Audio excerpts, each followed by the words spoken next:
All right, everybody. So for the final video for macro, I'm going to be going over everything you need to know. Now, this is going to be a very baseline case. So if there's anything that you find in here that you're thinking, I don't remember that in the slightest, then go back and watch the original video where I go into a lot more depth. This is just meant to be reminders and review, not meant for you to actually learn everything again. So with that being said, I'll try to make it as brief as possible, but it's going to be long. So let's jump into it. We start with our first unit of economic basics. So the first part of that is comparative advantage, absolute advantage, and the PPC. So when you see the PPC, it's going to connect two different goods. It's going to have one good on the y-axis, one good on the x-axis. This is meant to show you how much of a given good that an economy can produce. If they spend all of their time working on good B, then they're going to be here if they're on the first PPC. If they spend all their time focusing on good A, they're going to be here on that first PPC. And if they spend some time doing good A, some time doing good B, they're going to be anywhere else along that first PPC. That is if they are using their resources efficiently and they're not in a recession. That's when you're on the curve. If you're below the curve, like points A or points B, that means you're in a recession or you're not using your resources efficiently. If you have a point outside of the PPC, so if you imagine PPC 2 is not there and point D is, you can't produce there yet. Now, once you have economic growth, you shift your PPC outward, and that would be where we get PPC 2. So if you move from PPC 1 to PPC 2, then you have growth. If you move from A to B, that's not economic growth. That is just starting to recover from a recession. Also, one thing to note here is that we are looking at increasing opportunity costs because we have a bowed out PPC. So in other words, as you're moving along the PPC, so follow my red line, as you move to point C, you give up a certain amount of good A, of good B to make this amount of good A. If you move that same amount for good A to get up a similar amount of good A, which is around here, so this is amount 1, this is amount 2, you'll notice the amount you have to give up is a lot greater. So that's why it's called increasing opportunity cost. To get more of the same, you're giving up more of the other. So if it is increasing opportunity cost, bowed out. Constant opportunity cost, straight line. And it does work in both directions. Now, for absolute versus comparative advantage, absolute advantage just means that an economy can produce more of a given product. Comparative advantage, you have to look at opportunity cost. If your opportunity cost is lower, you have the comparative advantage. And your trade, if you're doing terms of trade, your trade should not exceed your opportunity cost because essentially your opportunity cost is how much it costs you to make a given good. So you wouldn't want to pay more for a good than it costs you to make it on your own. So that's why trade should not exceed your opportunity cost. And you cannot have comparative advantage in both goods. You will only ever have comparative advantage in one good. You can, however, have absolute advantage in both goods. But that still means that you will not have comparative advantage in both. You'll only have it in one. So if you're solving for comparative advantage in an output problem. So an output problem is when you are given literally the output of the goods and services. So here we have units of food and textiles. That's an output. So we have Ukraine can produce 20 units of food, 100 units of textiles, or Croatia can produce 80 units of food or 160 units of textiles. For this, you have to find the opportunity costs.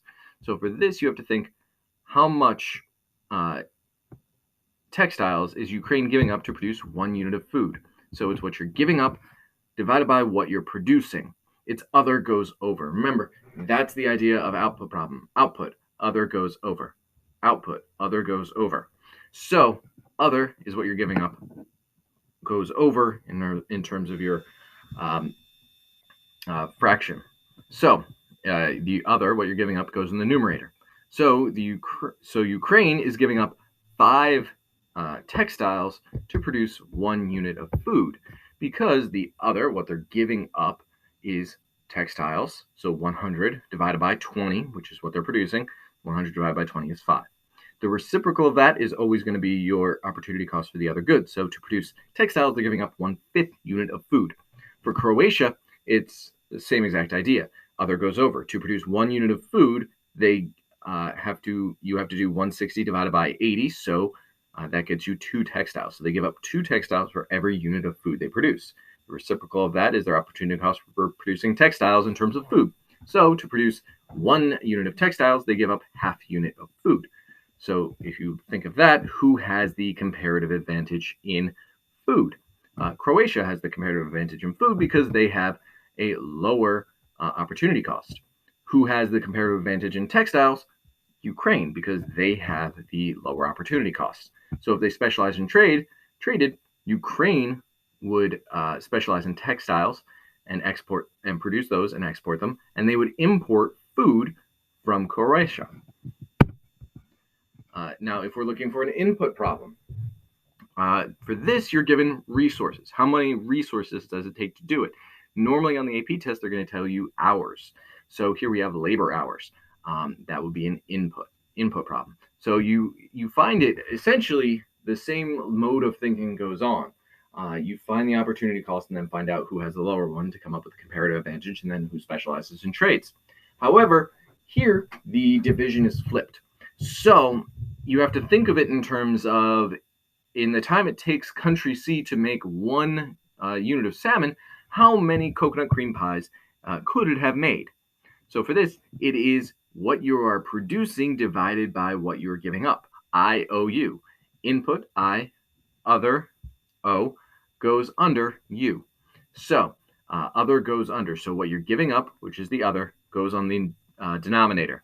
So if we're looking at country C, its opportunity cost of producing salmon is 3/5 of a coconut cream pie, because the other goes under. And so what they are giving up is coconut cream pies. That goes in the denominator. What they're producing, salmon, goes in the numerator, 3/5. If they are producing coconut cream pies, their opportunity cost to do that is 5/3 salmon, because it's still the reciprocal of the other opportunity cost. Now for country D, same exact idea. The other for them in terms of producing salmon is 6 coconut cream pies. That goes on the denominator. What they're producing, salmon, goes on the numerator. So 6 coconut cream pies. The reciprocal of that being the opportunity cost for producing coconut cream pies, or 6/5 unit of salmon. So who has the comparative advantage? Well, it's whoever has the lower opportunity cost. So in this case, to produce salmon, country C has the lower opportunity cost. 3/5 is less than 5/6. So country C would produce salmon. Country D would produce coconut cream pies. They would specialize in both of those and then trade with each other. Now, when you're looking at terms of trade, the important part to remember is it's way more simple than it actually sounds. Basically, you just find the opportunity cost for both economies. And a good term of trade falls between those opportunity costs. So if it costs one economy 2 units of good A to produce 1 unit of good B, and it takes the other country 3 units of good A to produce 1 of good B, then a good term of trade would fall between those opportunity costs. So it would be 2.5 units of good A for 1 unit of good B, and that would be the term of trade.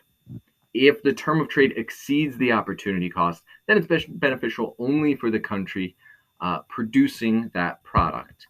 If they're the ones importing it, then they wouldn't want to do that, because it's then costing them more than it is than they are able to produce it for. So if we look at this example, we have alpha, we have beta. At which exchange ratio is it going to be advantageous to specialize in trade? Now for this, what you have to think is your alpha's opportunity cost to produce 1 unit of grain is other goes over, since this is an output problem, so 30 over 30. So alpha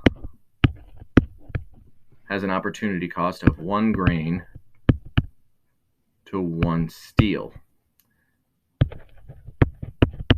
Beta has an opportunity cost of 1 grain other goes over, so 20 divided by 10 of 2 steel. So the opportunity cost has to fall in between these two numbers. So in between 1 grain and for 1 steel and 1 grain for 2 steel. So it has to be in between those. So the only one that does that is 1 grain for 1.5 steel. You might look at this and say, well, what about this one? Well, that one, it might not be not advantageous for both, but it's certainly just neutral for alpha. They're not getting any extra bang for their buck. They would much rather, it's not necessarily advantageous for them to do that. It is neutral. So the only one that's advantageous for the both will be 1 grain for 1.5 steel. All right, moving on to supply, demand, and equilibrium. So the basics, your efficient, typically socially optimal thing is your equilibrium. It's where supply and demand intersect, price set by the y-axis, quantity set by the x-axis. Equilibrium is your market clearing price. It's where the market wants to be. Price and quantity will always correct back to this. If you have a price set above it for some reason, market forces will push it back down because you'll have a greater supply than demand. So producers will have to lower their price in order to entice more consumers to purchase it. If it's set below, then you're going to have a shortage. You have a greater quantity demanded than you have quantity supplied. And firms will raise their price until they're able to meet the quantity demanded. So that is what I just explained here. If you set it above, you have a surplus. You can calculate the surplus by quantity supplied minus quantity demanded. If you have a shortage, the price is set below, and you can calculate it once again by the quantity demanded minus the quantity supplied. Factors that shift demand. So these are prices, changes in prices of related goods, substitutes, and complements. Substitutes have a direct relationship. These are goods that can take the place of your original good.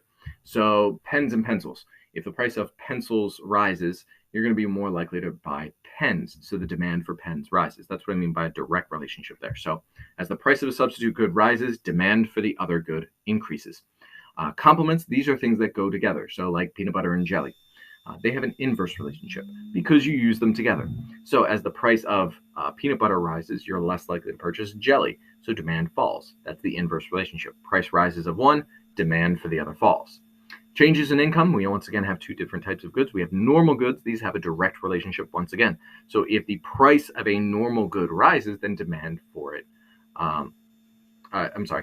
If your income rises, then demand for your normal good rises. Because a normal good is just your everyday, regular stuff. An inferior good, this is your generic brand stuff, your fast food stuff, the stuff that you would normally not purchase if you had more money. So this has an inverse relationship to your income. So as your income rises, you're less likely to purchase it. So income rises, demand for the inferior good falls, demand for the normal good rises. Changes in taste, this one's pretty self-explanatory. If there's a fad or something that makes you want to purchase something, the demand for that good will rise. Changes in expectations. So if you expect the price to rise in the future, you're going to demand more of that good now because you would rather get the lower price. Changes in number of consumers. If you have more people available to purchase the good, demand for the good rises. Supply curve shifts. This is done normally by changes in input prices. That's the sort of major one. If it's more expensive to produce, supply decreases. This also has changes in prices of related goods or services, substitutes in production. So this is when you produce one or the other. So you can either produce a 2x4 or a baseball bat. If you're doing that, this has an inverse relationship. So as the price of baseball bat rises, producers are going to be more wanting to produce baseball bats. So supply of the substitute in production, 2x4s, will fall. Complements in production, this is something that is made as a byproduct. So going back to the baseball bats and 2x4s example, as a byproduct, you get sawdust. So as the price of baseball bats rises, you're going to produce a greater quantity of baseball bats, and therefore supply of the complement in production will increase. Changes in technology, generally speaking, you have better technology, supply will increase. Worse technology, or it gets destroyed for some reason, supply will decrease. Changes in expectations, if the supplier thinks that the price of the good is going to rise in the future, they're going to supply more now to take advantage. They're going to supply less now because they're going to want to supply more later when the price actually rises. Changes the number of producers. This one, once again, fairly obvious. You have more producers, you have more supply. Moving on to the first real macro side of things in economic indicators in business cycle, we now start with circular flow. So the circular flow diagram, the basic one, this is the one that most often will show up on the AP test. You have firms and households as sort of your two sides of this. What they're exchanging, money flows one direction. Goods and services and factors of production flow the other direction. So in product markets, this is where you buy the goods and services. So you go to the store, that's the product market. Households are purchasing the goods and services from firms in product markets. They're exchanging them for money. That's why it flows in opposite directions. Once that goes to factor markets, households actually supply factors of production. So if households are supplying factors of production, what do they get in exchange for that from the firms who are purchasing them in the factor markets? They get money in terms of wages. Now looking at GDP. So there's two approaches to GDP. There's the expenditure approach. This is the more common one that you're going to see. This is your consumption spending, C, plus investment spending, I, plus G, government spending, plus net exports, which is X, or sometimes you'll see that separated out. Make sure you only count the final goods and services. Do not count intermediate goods or purely financial transactions. Those are not part of GDP. Also, if you're ever tasked with remembering what is investment spending is anything that is, once again, final good or services in terms of can be used to produce other things. So here we think capital goods, we think machinery, factories, things like that, or any new construction. Any new construction counts as investment spending. The other approach to GDP is the income approach. So the income approach is your is also considered your national income. That is equal to your wages plus your rents plus interest plus your profits. This basic idea is they should more or less equal out. So sometimes on the AP test, you will see GDP or output also referred to as your national income. If you're looking at GDP, this is a measure of your output at the end of the day. It shows if your increase in GDP was due to inflation or economic growth. If it was inflation, then your real GDP doesn't change. If it was economic growth, then your real GDP changes. A higher real GDP also generally means a higher employment rate. So the way you can sometimes figure this out is just your nominal GDP minus inflation. That equals your real GDP. If you are given a chart like this, as sometimes you are given these, you can figure out nominal and real GDP just based off of this chart. So nominal, it still has inflation built into it. It hasn't been corrected for that. So you use the current year prices. So in 2007, you just do the current year price times the current year quantity and add those together and you get the nominal GDP. You do the same thing for 2008. And you can see if you do that for 2007, it's 100 times 100 plus 80 times 50, and you get 14,000. For 2008, if you do the same logic, 110 times 110 plus 80 times 100, you get 20,100. That seems like a big jump if you're looking at your nominal GDP. However, if we're looking at real GDP, this corrects for inflation. So if we're using 2007 as our base year, we use the quantities from 2008, but the 2007 prices. So 110 times 100 plus 80 times 50. If we look at that, we find our real GDP, if our base year is 2007, to be 15,000. Our base year nominal GDP and real GDP should always be the same, so that's why it's the same for 2007. It's both 14,000. And you'll see that that jump was really mostly due to inflation. That 14,000 to 20,100 was mostly inflation. The real GDP change was only 1,000.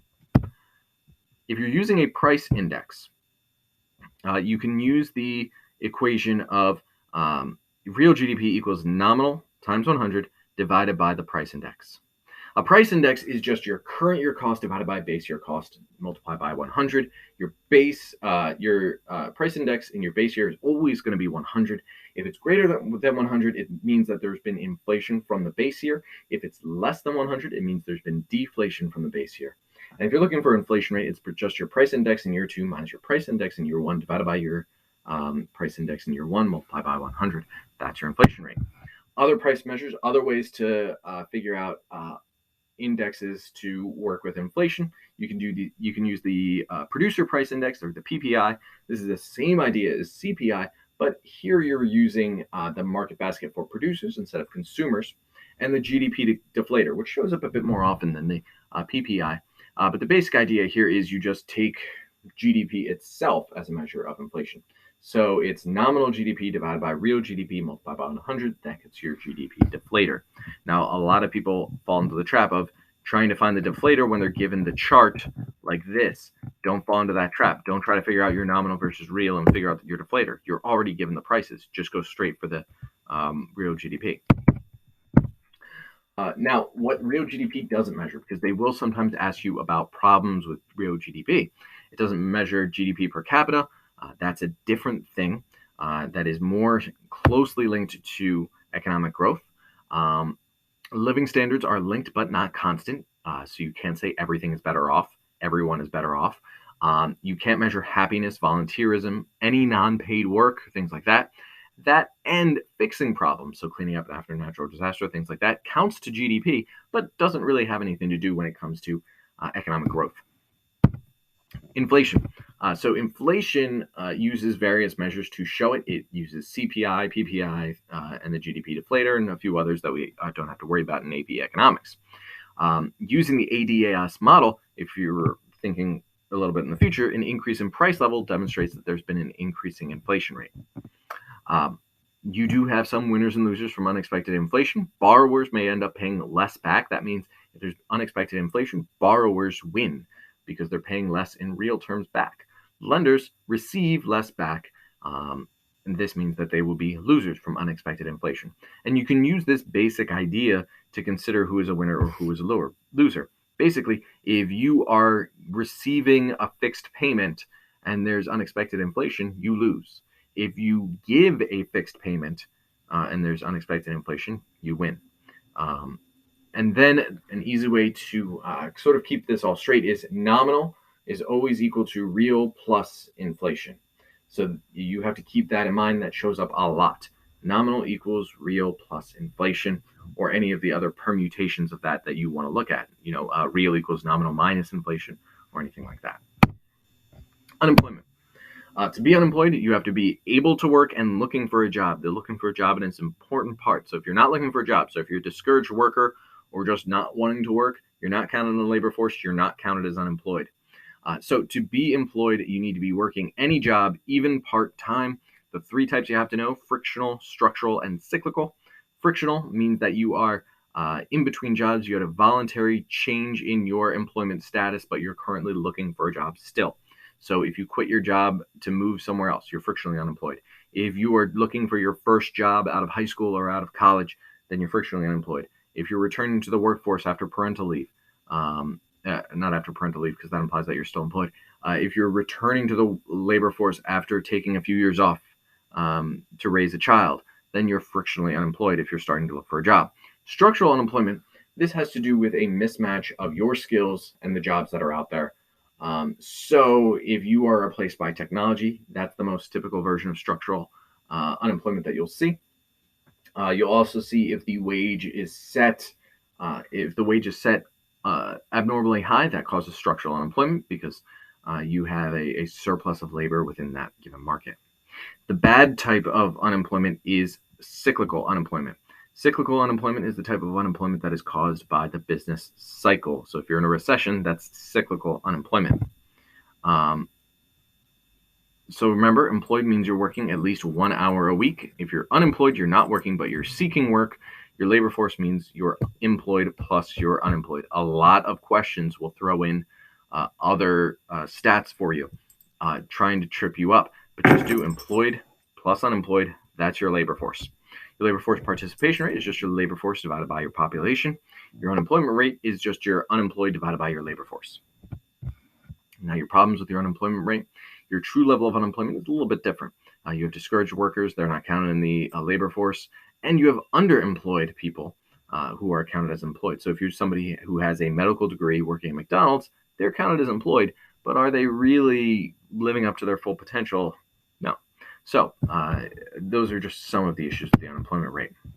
And as a basic reminder, economic growth, higher real GDP generally results in lower unemployment rates. So we will tie that together when we look at the ADAS model. If you have a higher real GDP, that means you have a lower unemployment rate. The natural rate of unemployment is normal. It's expected. You're never going to get rid of it. You can change it a little bit, but generally speaking, it doesn't change a whole lot. So your natural rate of unemployment, the things you will never get rid of is frictional and structural unemployment. You can, for the most part, get rid of some cyclical unemployment, but you will never get rid of frictional or structural. So your actual unemployment rate is the natural rate of unemployment plus your cyclical unemployment. If you do change your natural rate of unemployment, it's either due to your labor force characteristics, aging population, things like that, changes in labor market institutions, so better ways of searching for jobs, roles of unions, things like that, changes in government policies, so subsidies for hiring unemployed, more generous unemployment benefits can sometimes increase, according to the AP test, increase unemployment, the natural rate of unemployment as well. Moving on to Unit 3. Now we've got the national income and price determination. So here we've got the aggregate demand, aggregate supply model. Here's where we're introducing this basic concept. Your aggregate demand is your demand for an entire economy's goods and services. Any autonomous change in any of the factors of GDP causes it to shift. So see any change in consumption spending, investment spending, government spending, or net exports, as well as a change in consumer confidence, because that would technically change investment, and sometimes consumption spending will shift aggregate demand in basically the way that you would assume. Any of those things increase, shifts to the right. Any of those things decrease, shifts to the left. Aggregate supply is the supply curve for an entire economy's goods and services. This shifts solely based on input changes, most common being changes to wages and other factor costs, major factor costs. That will shift your short-run aggregate supply curve. The short run is upward sloping. The long run is vertical. The long run is your potential output. It's how much stuff your economy can produce running at full capacity. So if we put it all together, we got aggregate demand downward sloping, short run aggregate supply upward sloping, long run aggregate supply vertical, perfectly inelastic.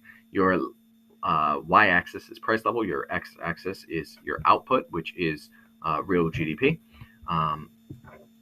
If all of the curves are intersecting at the same place, that is long-run equilibrium that's being modeled right here. If you have a recessionary gap, that means that you are producing less than your potential output. So you're producing less than your LRAS level of output. So here we have that, where our intersection of SRAS and AD is to the left of our potential output. We are in a recession. If you need to measure that recessionary gap, it's just the difference between your current output, or Y1, minus your potential output, or YF, which is at LRAS. If you have an inflationary gap, same idea, but the opposite. It's going to be you're producing too much. Your economy is running too hot. So you're producing more than your potential. And this is very much a temporary state, thus it being inflationary. Once again, you can find the amount of this gap by doing your current output, which is set at YE here, minus your potential output, which is YF. MPS, MPC, and the multiplier. So your MPS is your marginal propensity to save. So if I give you $1, how much of that dollar are you going to save? How much of it are you going to spend? The amount you save is your MPS, your marginal propensity to save. The amount that you spend is your marginal propensity to consume. So we always break it down to $1. So MPS plus MPC equals 1, always. So if MPC rises, MPS must fall. If MPC falls, MPS must rise. We can take these and use them to come up with our various multipliers. The government spending multiplier is the most common one that you'll see. Government spending multiplier is just, it's essentially how much total change could possibly come around from a change in government spending. So your change in government spending times the multiplier gets you your total change. So your multiplier is found by 1 over 1 minus the MPC, or 1 over the MPS. Now, most commonly, they're going to give you the MPC, and that's why I included it on here. But if it helps you keep in your head a little bit more that it's the MPS, that 1 minus MPC is MPS, then that's fine too. Fiscal policy. If we take this idea and think about it, we can then manipulate aggregate demand, we can manipulate output, and therefore manipulate unemployment. This is all done through taxation and government spending. So your government spending directly impacts your GDP and therefore your aggregate demand. It has a larger effect because the money goes directly into the economy and directly starts affecting GDP, since government spending is part of GDP. It then multiplies out as one business gets the money, it spends that money, some of it is spent and saved by somebody else, part of it gets saved, the rest gets spent, which then gets into somebody else's hands, part of it is saved, part of it is spent, and so on down the line. Government transfers and taxes impact consumer spending, which is sort of like I give you the dollar, you choose how much to spend and save immediately. So that has a smaller impact because it doesn't have that initial round of counting towards GDP. Some taxes also impact investment spending. So if you get a question that directly talks about lowering business taxes, especially on investment, then that could impact investment spending, and it could impact your short-run aggregate supply curve as opposed to your aggregate demand, like most other fiscal policies. So your multiplier effects, when it comes down to this, your multiplier, once again, 1 over 1 minus the MPC, you multiply that by the change in government spending to get the total effect on GDP, or it's the same about decreasing as well. So if I increase government spending by $100 and my MPC was 0.2, so 1/5, so 1 over, I'm sorry, my MPC is 0.8, so 80%. So my MPS is 1/5. So my multiplier is 5. So 1 over 1/5, if you will. So if I spent $100 as the government, my multiplier is 5.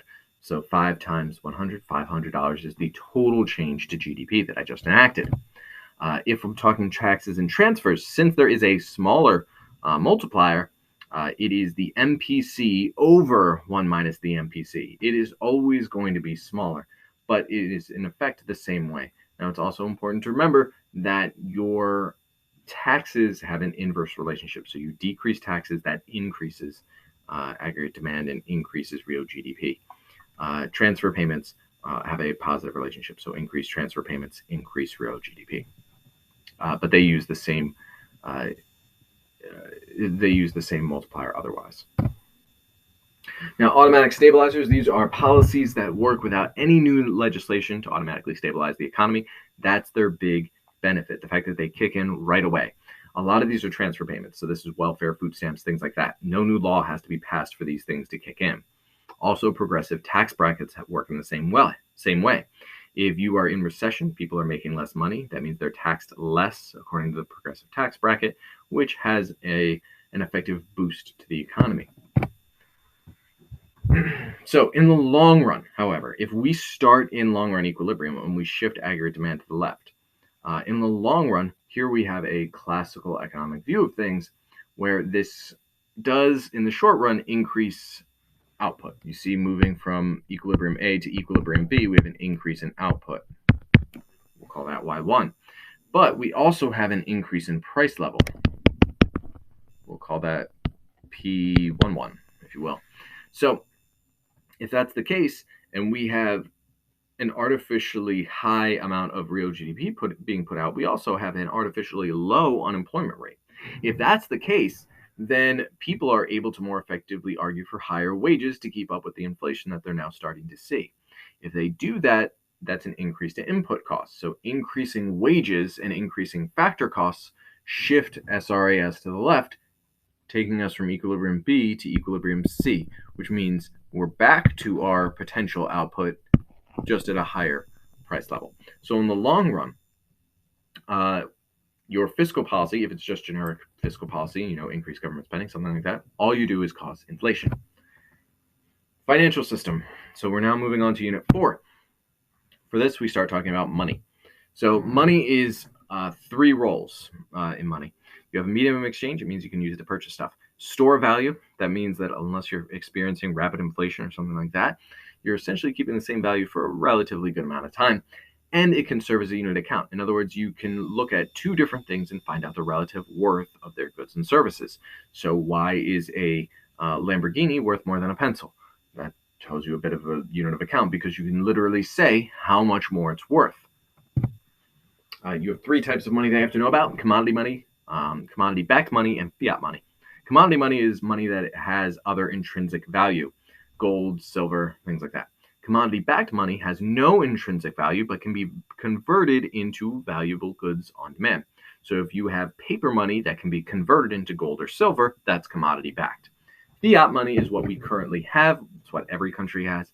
Its value is derived entirely from its official status as a means of exchange. So the fact that the government says you have to accept it makes it that it's fiat money. If we're measuring the money supply, we have two basic measurements that you have to know for the AP test. You have M1. This is your currency and coin in circulation, plus your checking deposits, plus your traveler's checks. Traveler's checks don't show up a whole lot. So M1 is mainly made up of currency and coin and checking deposits. M2 adds other near money. So this is slightly less liquid stuff. So this is savings accounts, short-term certificates of deposit, and money market accounts. So basically you take M1 and you add in those other things, and that gets you M2. Now most of these have been added into M1 since the line between savings accounts and money market accounts and things like that have blurred essentially, and you don't really have, they're not really any less liquid than other aspects of M1. Generally speaking, the Fed now counts those as M1, but for right now, the College Board still counts it as two separate things, so make sure you know that they are two separate things. Now, banks are the ones who create most money. It's not actually the Fed. So even though we tend to talk about the Fed like it creates the money, banks are the ones that do it mostly through lending. And if you look at this setup, this is basically how banks create the money, is through something called the fractional reserve banking system. So if we have one person keeping cash under his bed, your money supply is just that money. If that person then takes that money and deposits in a bank, well, then the bank can loan out a certain percentage of it. It can loan out, in this case, 90%. So if it gets loaned out to another person, the currency in circulation is part of the money supply, and that checkable deposit is in the money supply. So you add those together, and that $1,000 is now $1,900.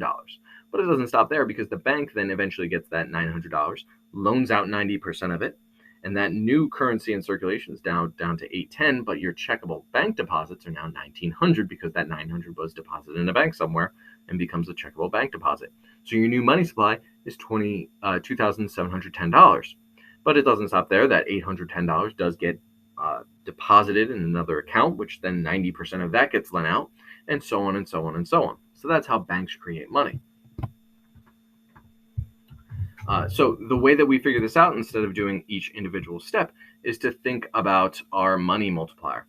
So our money multiplier is a shortcut to figuring out how much the money supply has grown without having to go through all of those steps.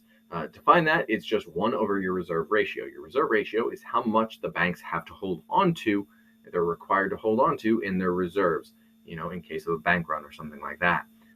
They have to have banks in their vaults, so if somebody comes and tries to withdraw their money, they can give it back to them. So your money multiplier, just 1 over the reserve ratio. You take that and you multiply that by the excess reserves. That gets you how much your loan expansion, your money supply expansion has occurred. Your excess reserves times your money multiplier. Now your deposit expansion, sometimes you'll get a question that asks about deposit expansion. That is your new deposit, your total new deposit times your money multiplier, not your excess reserves times the money multiplier. So if we go back to our old example, our initial deposit was $1,000 and our reserve ratio was 10%. So if a reserve ratio is 10%, that means our money multiplier is 1 over 1/10, so that is 10. So that's our multiplier. Our excess reserves would be your total new reserves, 1,000, minus required reserves, which is 10% that, so minus 100. The new excess reserves are $900. So 900 times 10, which is the money multiplier, gets us our money supply expansion. So 900 times 10, $9,000. And our deposit expansion is that $1,000 times 10, or $10,000.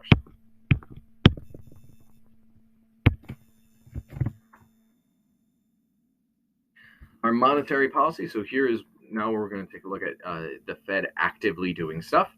So this is when the Fed either carries out open market operations, changes the reserve ratio, or changes the discount rate. So we start with open market operations because this is the most common one that you're going to see on the AP test. This is when the Fed buys or sells treasury bills or T-bills or any other government bonds or something like that that they'll be referred to and from commercial banks or the general public.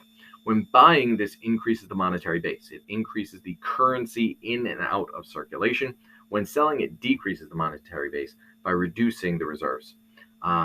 You treat all changes in the open market operations as direct changes to excess reserves. So if you think back to that money multiplier, you take it all as excess reserves since it's literally just new cash. This is essentially the Fed printing currency. So if we think about how that works on T accounts, this is our basic T account. Generally speaking, you don't see these a whole lot on the AP test, which is great because they're a lot to look at. But you can see a smaller version of a T account, so it is important that you know all of these different portions. So in our baseline case, we have assets on one side, liabilities on the other. We have three different groups: the Fed, banks, and bank customers. Treasury securities. These are our T-bills. These get bought and sold in open market operations in exchange for cash. That cash then gets multiplied throughout the system and makes changes to our checkable deposits and our reserve accounts and our loans.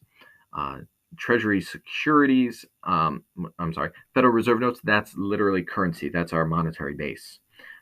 So the liabilities of the Fed in terms of Federal Reserve notes will be all of the currency in circulation since they're the ones responsible to do that. Now, reserve accounts of banks at the Fed, that is essentially the deposits of banks at the Fed, and it's essentially their version of checkable deposits, but for the bank at the Fed.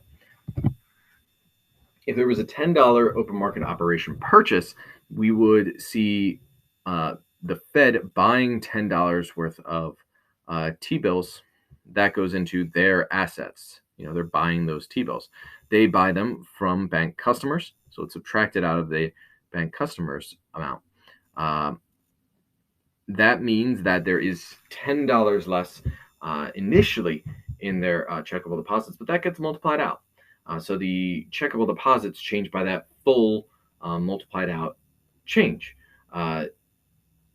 So you add $100 to the checkable deposits for the bank customers, and they deposit it at the bank, so that gets added to $100 in terms of the bank's liabilities of checkable deposits. Now that means that the banks have to hold on to 10% of that because the reserve ratio here is 10%. So they add $10 to their reserve accounts, which then gets put up at the Fed, and they loan out 90% of it. So that gets added to their loans. Who do those loans go to? Bank customers. So that fills you all in. Your money supply is just your checkable deposits and your Federal Reserve notes, since that's your currency and coin in circulation. So 400 plus 53 gets you your new money supply of 453, which was $100 more than your baseline case due to that initial change of $10 in open market operations. So what does this do when we're looking at it? This is going to increase our money supply. So we now have to look at the money market. If we have a money market, its money supply is vertical because it's set by the Fed. Yes, this is a simplification, but just deal with it. There's a downward sloping money demand curve. Your y-axis is nominal interest rate. Your x-axis is quantity of money. If your interest rate is too high, then market forces will force it back down to equilibrium. If your interest rate is too low, market forces will force it back up to equilibrium. So always kind of assume that it's at equilibrium because you either have a surplus or a shortage of currency.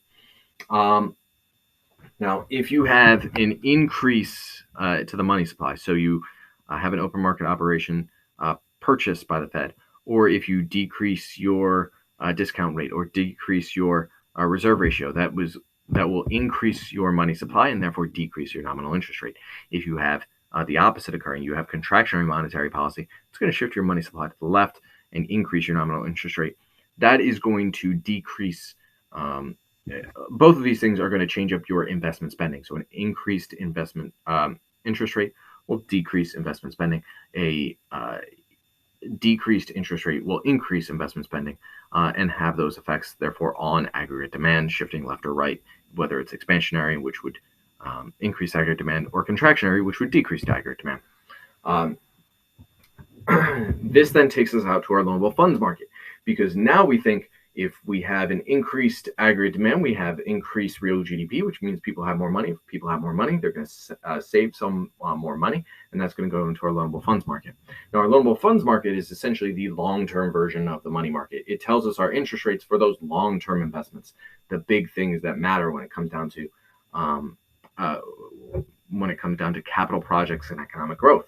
So initially, when people were talking about monetary policy, they were excited when they thought about its effects on the loanable funds market.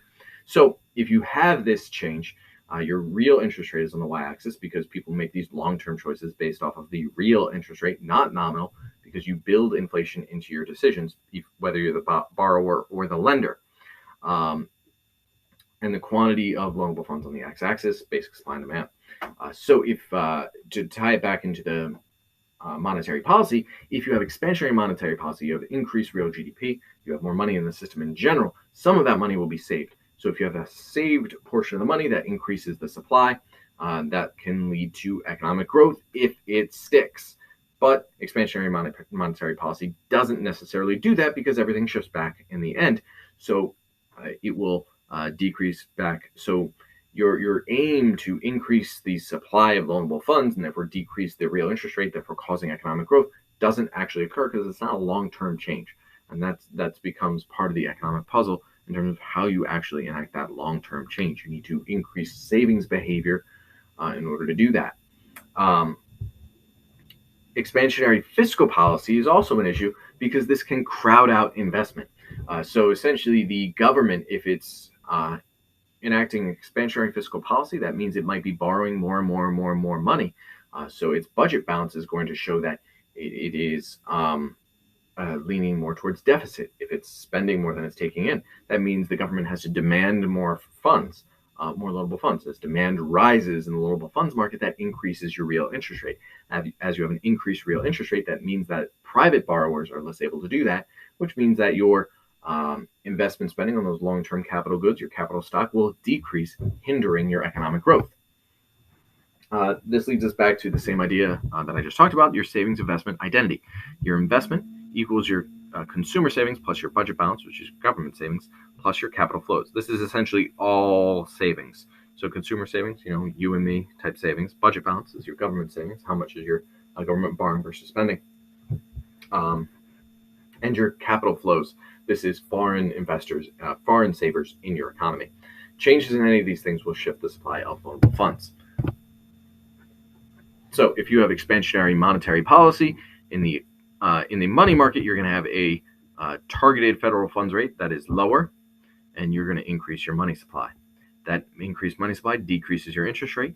That will increase investment and some consumer spending. That increases your aggregate demand. So this is good when you're in recession, because you can push yourself out of recession through expansionary monetary policy. Now, if you have an inflationary gap and you're to the right of your potential, what you're going to want to do in your money market is you're going to want to decrease your money supply. So you're going to want to raise your discount rate. You're going to want to raise your reserve ratio. You're going to want to conduct open market operations, a sale of bonds on the open market. Any of these things will decrease your money supply, because you target a higher federal funds rate. You decrease your money supply, you get that higher federal funds rate, and that will decrease investment spending, decreasing aggregate demand, and hopefully decreasing your inflation rate and taking you back to long-run equilibrium. Now, money neutrality. You heard me reference this before with reference to economic growth. Changes in the money supply have no real effects on the economy. In the long run, the only effect this has is to increase the price level because of classical economics. It's the same trap that fiscal policy gets into. If you try to increase aggregate demand, you're going to have rising wages. You have rising wages that decreases short-run aggregate supply because you have increased input prices, and then takes you back to your long-run level of output. So you've done nothing but cause inflation. If we take these ideas and now move into our fifth unit, stabilization policies and long-run growth, we think about deficit, surplus, and debt. A national debt is all our deficits minus all of our surpluses. Our public debt is our government debt held by individuals and institutions outside the government. So if the government is running more of a deficit, its debt will increase. If it's running more of a surplus, its debt will decrease. You can apply this to budget balance as well. If it's running more deficits, its budget balance will be decreasing. If it's running more surpluses, its budget balance will be increasing. If fiscal and monetary policies are happening at the same time, if you have an increase in aggregate demand due to expansionary fiscal and monetary policy, they both try to shift aggregate demand to the right. In your loanable funds market, demand for loanable funds will increase because the government is borrowing more money due to the expansionary fiscal policy. The supply of loanable funds will increase because there's more currency out in the system, so some of it will be saved, so supply of loanable funds will increase. And I should add, this is all in the short run. This is all in the short run. We're not focusing at all in the long run. And in the money market, the expansionary monetary policy will increase your money supply. But depending on how you're looking at the problem, the price level also increased in your ADAS model. And that means to buy the same amount of stuff, you had to have more currency. So the money demand will increase as well. If you have contractionary monetary and fiscal policy, it's the same idea, but opposite. They both work to shift aggregate demand to the left. The contractionary monetary policy decreases the supply of loanable funds since there's less currency in the system. Less people will save. There's less to save, so supply decreases. And you're starting to run more surpluses, which means there's less government borrowing, which means demand for loanable funds decreases. On the money market side of things, you have money supply decreasing through the actions of the Fed, and you have money demand decreasing due to a falling price level. Now, it is important to recognize what this means for interest rates and things like that. When you have both curves shifting in the loanable funds market, if you have them both decreasing like this, you don't actually know what happens to your interest rate because you don't know the magnitude of the shifts. So if supply of loanable funds decreases, that tends to raise interest rates, while demand for loanable funds decreasing tends to decrease interest rates. Since they work against each other, you don't know what happens. That's not going to be the case for the money market because the money demand is going to move the same percentage as the price level change, always taking you back to your regular level of nominal interest rate. The same but opposite effects were for expansionary monetary and fiscal policy as well. You didn't know what was going to happen to interest rates due to the opposite effects of demand and supply on it in the loanable funds market. If you have contractionary monetary and expansionary fiscal policy, here you don't know what happens in your ADAS model. They're both working against each other for aggregate demand, so you don't know which way it shifts. In the loanable funds market, when you have this, both of these things are going to act to increase your interest rates. Higher demand increases interest rate. A lower supply increases interest rate. So here we know real interest rate will rise. And since we don't know what happens to price level, we don't know what happens to money demand, but we do know that money supply has decreased. When you have these opposing things, you might know what some of these interest rates are going to be, but you don't necessarily know everything. And it's important to keep all those in mind when you're looking at these combination efforts. Now, we do have differing economic theories. I've already referenced a few of them. I'm sure you're tired of hearing about these different theories by now. The two main ones they have to know are the Keynesians and the classicalists. Keynesians say use fiscal policy to solve issues. The classicalists are going to say leave everything alone. You have a self-correcting economy already due to changes in factor and input price, or due to factor prices and wages. So don't touch anything. Just try to stimulate long-term growth through various policies. Monetarists are going to say use steady monetary policy to stimulate growth and fix recessions. Neoclassicalists are essentially going to revitalize classicalism, but with a little bit of give towards fiscal policy, especially when it comes to looking at recessions. But they are going to introduce the idea of the natural rate hypothesis, or NAIRU, meaning that you have a natural rate of unemployment that you really can't get beyond unless you do something with your natural rate of unemployment. So if you try to move beyond that, you're just going to get inflation, no growth. The neo-Keynesians are going to come back and say, okay, maybe some of that's true, but you do have sticky wages and things like that. So the economy is not really going to fix itself because you do have a level of stickiness. So you need monetary policy and sometimes fiscal policy if things get real bad. The Phillips curve. We have two types of Phillips curves. We have the short run and the long run. We have the short run pictured here. The Phillips curve shows the relationship between inflation and the unemployment rate. So it's inflation rate on the y-axis, unemployment on the x. It's a downward sloping curve. A shift in aggregate demand results in movement along the SRPC. A positive supply shock is going to shift the SRPC. So a positive one shifts it downward because it represents a lower inflation rate at every unemployment rate, and a negative supply shock is going to have an upward shift of the SRPC because it's going to represent a higher inflation rate at every unemployment rate. So there's now the positive supply shock, and a rightward shift of aggregate demand is moving along the SRPC up and to the left. A negative demand shock is going to be moving along the SRPC down and to the right. If you have inflationary expectations, if you expect inflation to increase, it's going to shift the SRPC up by that amount. So there you have inflationary expectations shifting your SRPC up because people expect things to cost more, which means that people will argue for more wages. This should sound like the classical version of things because this is essentially neoclassicalism. So if we blend that in, we then have our neoclassical version of our NAIRU. Our NAIRU is our LRPC. It's our non-accelerating inflation rate of unemployment. If you try to push unemployment below that, you're just going to cause inflation due to the self-correcting economy, increasing factor prices, shifting the SRAS to the left and shifting your SRPC up, taking you back to your original level of unemployment, and so on and so on and so on. This, once again, should sound like the classical version of things because it is. It's just, repackaged a little bit differently because it's neoclassical. Since AD increases, price level increases, this means factors of production are more expensive, causing a negative supply shock, taking you back to your original level of unemployment. So the relationship here is your natural rate of unemployment is your non-accelerating inflation rate of unemployment, or NAIRU. This is your employment level at the long-run Phillips curve. This is your employment level at the LRAS, which is your employment level while you're operating on the PPC. So you can connect all of those things. They're not exactly the same.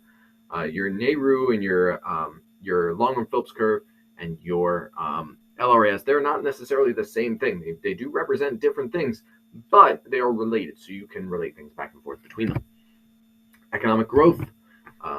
Growth is demonstrated by an outward shifting PPC or a rightward shift of the LRAS.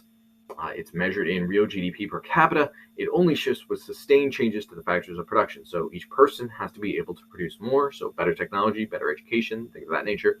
And most importantly, because it comes up so often, changes in capital stock will also shift it to the right. So a lower real interest rate will cause increase in capital stock, which causes economic growth. So AP style, how do we get there? What is the most common ways that you'll see this on the AP test? Increase private investment through lower real interest rate, more capital goods, increase capital stock, increase LRAS. Targeted fiscal policies, lower business taxes encourages more investment in capital goods. Once again, increase capital stock, increase LRAS. More educated population, so more human capital. Finding more natural resources, having better technology that is applicable across industries, increasing your productive capabilities. All of those are the main ways that you're going to see that on the AP test. If you're looking at it on the PPC, if you have consumer goods on one end, capital goods on another, if you move towards capital goods, that shows you that you are increasing capital stock. You increase capital stock, you get economic growth. That is a fairly common question on the AP test as well. move towards capital goods, increase capital stock, cause economic growth. So if you have a question that shows you these 2 points, A and B, and says which one was more likely to cause economic growth, the answer is B. You want to show that on the ADAS model, all you do is shift your LRAS to the right. Usually your SRAS will shift along with it, but also usually on the AP test, they won't ask you to do that. They'll only ask you about the LRAS. All right, our last unit, the open economy. So now we're putting the ideas that we've already had to the test by adding in the international factors here. So we start with balance of payments. So here we're talking about money flows, money flowing in and out of the economy. If it's flowing in, it's a credit, it's an inflow. If the money is flowing out, it's an outflow, it's a debit. Your balance of payments is divided into 2 accounts, your current account and your capital/financial account. Your current account, this is one and done payments. So this is your balance of trade. This is exports and imports. So if you have exports of goods and services, that's a credit because money is flowing into your economy. If you import goods and services, that's a debit to your current account. That's an outflow of money from your economy. Your net foreign income, this is money earned by U.S.-owned foreign assets. This is income paid, and then minus income paid to foreign-held U.S. assets. And net transfers, so literally just shipping money abroad. That is the current account. The capital/financial account, this is your balance of capital ownership. This is the buying and selling of assets, and it can be financial or physical. This creates an ongoing relationship. Now, it is important that when you're looking at these assets, the purchase of the asset themselves, that is in the capital financial account. However, payment from them, you get income from these things, that is going to be in the current account. Now, one important thing to note, the capital account plus your current account should always equal out to 0. I mean, we do get to balance it out later, but if you have the capital financial account going into surplus, that means your current account needs to be going into deficit. And vice versa. You have an increase to your current account, that means you have a decrease to your capital financial account. Capital flows, here we're talking about the purchase and sale of financial assets. And this goes to the rates of return on investment. So in other words, your interest rates. So here we're talking about the lenders of money. In other words, the savers in the loanable funds market. Savings will flow towards those higher returns. So if you have higher real interest rates, there will be more inflow to your economy. Now, capital does move in both directions. It moves for reasons other than interest rates. So your stock market's doing well, you're going to have capital inflows.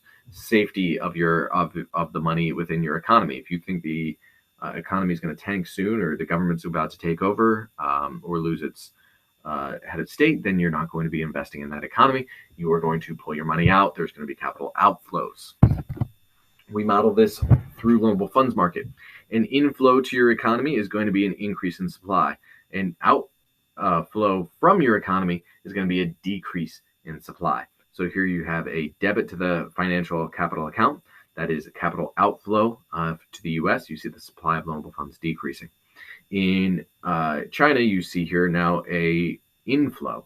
So you have supply of loanable funds increasing in China. The underlying determinants of those international capital flows, this is difference in economic growth rates. So rapidly growing economy tends to yield more investment opportunities, higher demand for capital. So demand for loanable funds is high, means you have a higher interest rate, means that there's going to be more capital inflows to take advantage of that higher interest rate. Differences in savings rates. So if you have an increased saving behavior, you're going to have a change in supply of loanable funds. And that's going to change your real interest rate as well. The foreign exchange market. Here's we're talking about the market for buying and selling currency so that you can buy and sell goods and services and financial assets and things like that.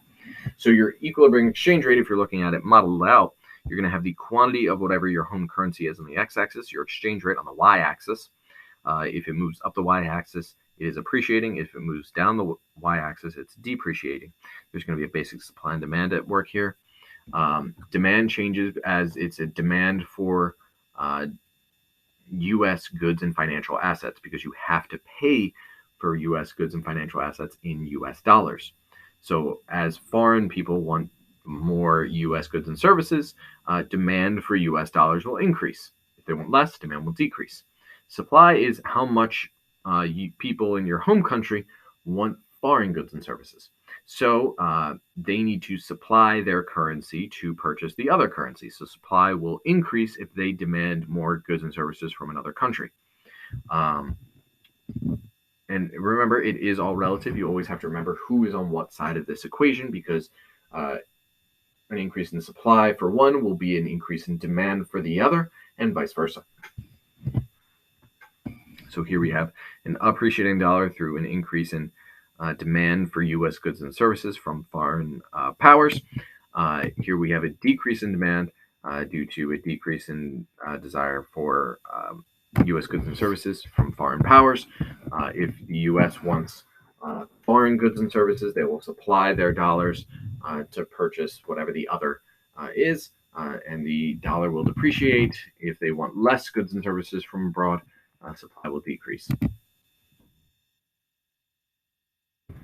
So when there is a change in net exports, the basic way to think of this is you have two sides. You have here we have the U.S. and Japan, and here we have the U.S. wanting to import more Japanese goods. If they want to import more Japanese goods, then they need to supply their dollar. So that's what that left graph is. They're supplying more of the U.S. dollar in order to purchase more Japanese yen so that they can purchase Japanese goods. So demand for the yen has increased. Therefore, when you look at both sides of this, you would say the dollar has depreciated against the yen, and the yen has appreciated against the dollar. As one depreciates, the other will always appreciate because you'll always have this change. Supply of one will move demand in the other in the same direction. The same thing works for capital flows. If I literally just change the title of that from capital outflow, from U.S. imports more goods, Japanese goods, to capital outflows from the U.S. to Japan increase. In other words, people in the U.S. demand more financial assets in Japan. It's the same exact thing. U.S. consumers have to supply their dollars in order to demand Japanese yen so that they can purchase those financial assets. The dollar depreciates, the yen appreciates. So the way we look at this, exports, as we already said, future expectations, this is going to be not going to come up a whole lot, but expected rise in exchange rate increases demand. Capital flows, increase rate of return based on higher interest rates, increases demand. Inflation, higher inflation decreases demand because your goods are now relatively more expensive. That one comes up more often than you'd think. So higher inflation decreases demand because your goods are more of a relatively expensive, so your exports decrease. Your business opportunities, political stability better, increases capital inflows, increases demand. Supply, these are all basically the same thing, but from the opposite side. So here we're looking at imports, future expectations, looking again, capital flows, inflation, tariffs. Tariffs is the one that's not on the demand side. Increased tariffs, so an increased tax on imports, is going to decrease the supply in the market because you're going to decrease your imports and business opportunities, political stability, all that fun stuff. If we think about monetary policy and the exchange rate, an increase in your money supply leads to depreciation of the dollar because you have inflation, you have an increase in price level, and you have an increase in real GDP. So you have literally more supply of money. You have more currency out there. So that means some of that will filter into the exchange market. That and the increase in price level both cause your supply of loanable funds to increase.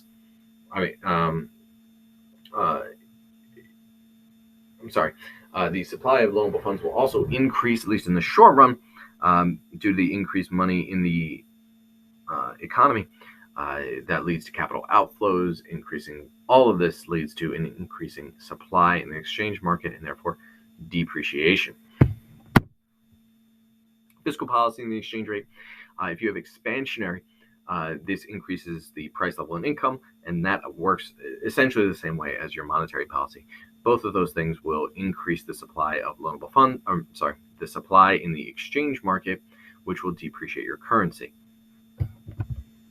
But you could get an issue of crowding out because if you have expansionary fiscal policy, that can increase your real interest rate, which would increase capital inflows to your economy, which would increase demand for your currency, which would cause appreciation, which would further offset the expansionary effects of fiscal policy, because now you have an appreciating currency, which means that your exports decrease because your goods are now relatively more expensive. So it is important to remember, as you have an appreciating currency, if it wasn't already caused by net exports, that means your exports are now more expensive and your aggregate demand will decrease, and vice versa. Exchange rate regimes. So here we talk about what happens when you're trying to control the exchange rate.